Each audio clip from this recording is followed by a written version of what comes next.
Hey. Welcome back to another update from our space. Today's video is an update from a previous video we made a couple of days ago.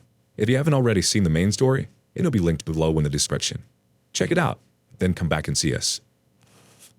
Update 2. I found lingerie in my wife's suitcase. When we picked her up at the airport, my son ran to her and gave her hugs. I leaned in for a family hug as she was holding my son. I gave her a kiss. She whispered in my ear how sorry she was. I just nodded and said we will talk tonight. I drove us home. We went in, and as my son had drawn welcome home pictures, my son and I left shortly after to my parents. I left my wife home to unpack and to mentally prepare for our talk. When I got home, she was sitting on the couch waiting. I asked that she move to our dining table. I wanted to put something physical between us. I had printed out the call logs of her phone.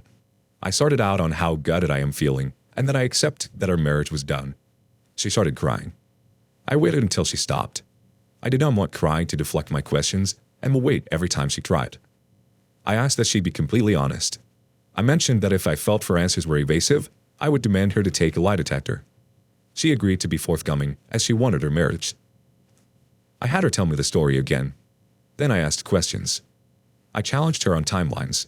I asked questions in different quarters of her timeline and would circle back to the same question, sometimes asking the same question multiple times during the evening if something was added or left out. She would get emotional with me because she said I wasn't believing her. My wife does not lie, even white lies. I have known her most of our lives. If a question presents itself where a lie could be inserted, she will either avoid the question or she will pause and think carefully before she answers. Knowing this, I repeated the questions knowing her tell.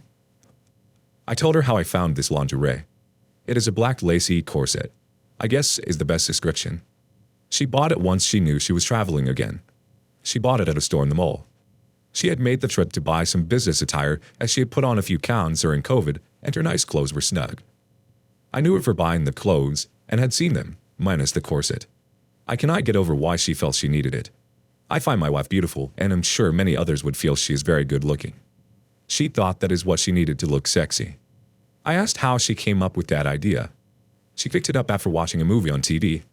Now our TV viewing is very minimal, consisting mostly of entertainment such as Hallmark Channel and other family programming.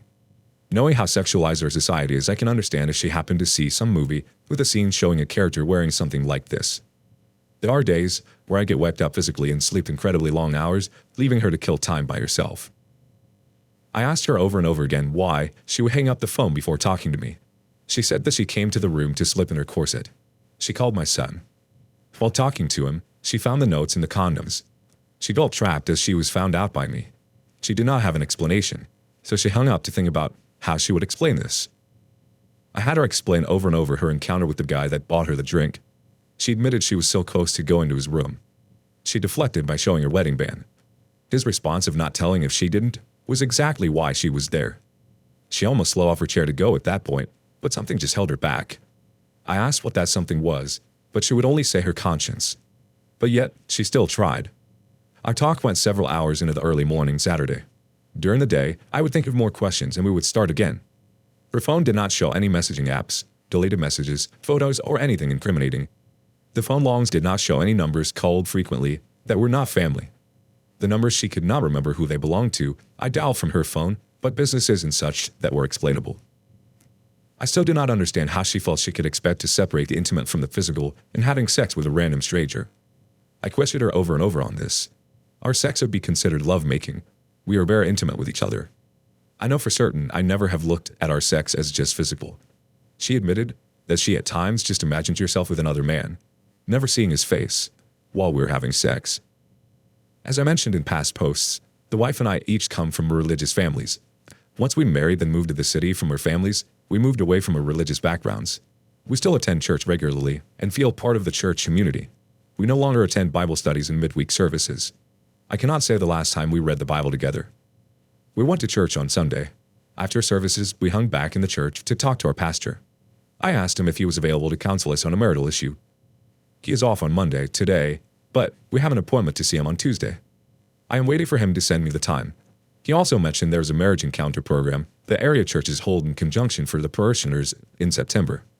It's a weekend away where there are guest speakers and workshops with the intent in straightening marriages and working on issues. I expect to ask him to recommend a marriage counselor.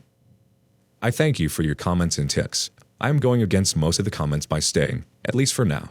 We will see what happens in counseling. Alright, let's get some reactions. From Taicho Gisard first. My biggest concern is when she decided not to go to the guy's room, she decided to try again on the next trip. You and she have very different views of sex.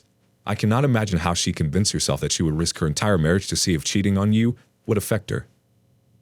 She has clearly shown you that her wants, they are not needs, clearly outweigh her commitment to you and your son. Her behavior and thought process is selfish and lacks maturity. Does she see her selfishness? How do you trust her on her next business trip? Hang in there, and my thoughts are with you. Our next comment comes from Just a Guy 1961. Sorry, but how many lies has she told you already about this affair, including lies of admission? Example, I almost went to his room but stopped myself. Let's say that is true. What could also be true is he ended up following her to her room, even with her protests, and she caved and let him in. Sadly, like her hanging up on you to come up with a response. She fits the trickle truth conundrum of, if she tells the truth, you'll divorce her, so she'll have to take it to a grave. This may force you to lie in order to maybe find the truth. If you go this route, it looks something like, there's no way you didn't have physical intimacy, be it kissing, oral, or intercourse. I accept that, and I am willing to move past that, but only if you tell me 100% full truth, even if that is intercourse many times. Otherwise, if I find out later the real truth, then I will be forced to divorce you. Good luck on whatever you decide. Juba55 thinks, religion has its place, but I think a professional counselor is required here. Your wife may need to do individual counseling so she can understand what makes her think the way she does. The next comment comes from Excellent Tutor 411. It may be worthwhile to ask her for her phone for verification for a couple hours. Find a friend who has a program to recover deleted texts, images, and emails, hopefully back before the previous business trip. It can confirm her version and your sense about her never lying. However, the relationship highway is littered with dead bodies of cheated on spouses, claiming the same thing. Warning on your spouse never lying. Cheaters do the psychological thing, where they separate the real world from the fantasy world, like most people. Like her imagining a third person making love to her, which can be normal, maybe even healthy, but acting on it is not. Like buying and taking the sexy underwear on her trip. If she did have an affair, they managed to contain it into the fantasy. She will use this defense mechanism to compartmentalize the guilt, even from herself. It actually works the best the more wrong they see the action, as it belongs in the fantasy world, not the real world. This gives cheaters the ability to act completely normal, even when directly challenged, and if you break through the subconscious defense, it tends to only come out as trickle truth, very slowly and small, manageable, rationalizable parts. And on to the next story. My wife cheated and took my kid across country. We moved from San Antonio. She accused me of receiving texts. She accused me of cheating, destroyed our apartment, and tore my marriage certificate in my face. After the hell on earth, she kicked me out. No, I was not cheating. The text she mentioned to me that she saw while I was asleep was gone. And no, I did not delete anything. I was asleep because I needed to work in the early morning. She waked me up with the hardest slap she could and started yelling at me. Long story short, I forgive her for acting like that. I took the blame even though I had no idea what was happening. We decided that a new start would do us good and for our baby. We moved to North Carolina. Times pass, and things calmed down drastically. I felt like we had moved on, and that it did us good. She then told me 3 months ago, but she needed to take her kid back to San Antonio for the rest of vaccinations. She told me here in North Carolina they didn't accept my baby boy's insurance. I knew she was using it just as an excuse to go see her parents. Later on, she told me she wanted to see them. I paid for her ticket way and back. She kept on telling me she was staying longer just because she wanted time for herself. She missed her friends, blah blah. I agreed originally it was going to be a 2-week trip, and it extended to a month and a half. I was super excited for them to come back. She arrived on Monday and went to say hi to me on my job. I felt her differently. She closed her lips when I leaned over and kissed her. Strange. Thursday comes and I ask her why she posted on her Facebook, basically telling, "You lost to Queen, treat me better," or some crap like that. Confronted her, she exploded, overreacted, and talked to her mom to buy her tickets to leave Friday. She needed time to find herself at a heel, she said it. I told her, okay, it's fine, I support you. Just don't take my son. She left Friday morning without telling me and took my kid. I just found out she's cheating on me with a 33-year-old bag of crap. She's 19. She won't let me see my kid, not even a photo, barely speaks to me, and blames it on me for leaving. She doesn't know that I know she's cheating. And she says she will come back, just not now. I'm desperate. I don't want to do anything stupid or confront her. Help me, please. And now for the reactions from the community. Wendigo54 starts us off. How long have you lived in North Carolina? Need to look at the laws. In North Carolina, there are abandonment and alien for affection laws. Use them to your advantage. Good luck. DOP responds, 4 months as such. We've been together for 2 years already. I forget to mention, but after she attacked me, I filed a police report for domestic violence, but didn't proceed against her. She doesn't know this either. And I don't know what's going to happen because the affair happened outside of North Carolina. I don't know what to think. I'm here crying and broken for losing my family. While she already introduced the other guy to her family over there, I'm in complete darkness.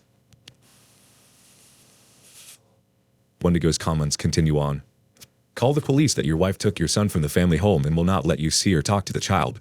Then get a lawyer. Time to get legal custody of your child. If you have a bank account or credit cards in both your names, close them and put them in yours only. OP's reply back. The first thing I did was to call the police. I explained the situation, but for much help, they can't do anything because she is the mother and has the right to take him anywhere. She doesn't need the father approval to do so. There's nothing I can do, and she threatens to call immigration on me if I start the case. I'm not from here, but my family needed me. I work and risk my life here for her and my son, and now she's trying to use that against me. Ponting Row 3961 says, please contact a good lawyer and a therapist. She seems too manipulative. She was having an affair and was deflecting it. You are the target of extreme gaslighting. You have every right to see your son. Write off the wife. She is not the person for you. You deserve so much better. I'm so sorry you're having to go through so much trauma because she suddenly wants a new life, wants to make you the bad person so she does not get flack from her parents and family and friends. Please know that you are not in the wrong. She is flaky and is not a good mother to your child. The fleeing away, alienating your child, all this is so confusing to a child. Please stop being so nice. Be nice to people who are nice to you, but not those who cause trauma to your child. Be there for your child. Stand up for yourself and your child. And our last comment comes from Lone Wolf 369963. Contact a lawyer and see if there is a legal way for you to stop sending money to her, if you are. This may snap her out of whatever crap is going on in her head, and she may get civil with child custody. In any case, contact a lawyer and keep the copy of the reports of the complaint that you have filed. It may help in a custody battle. Good luck.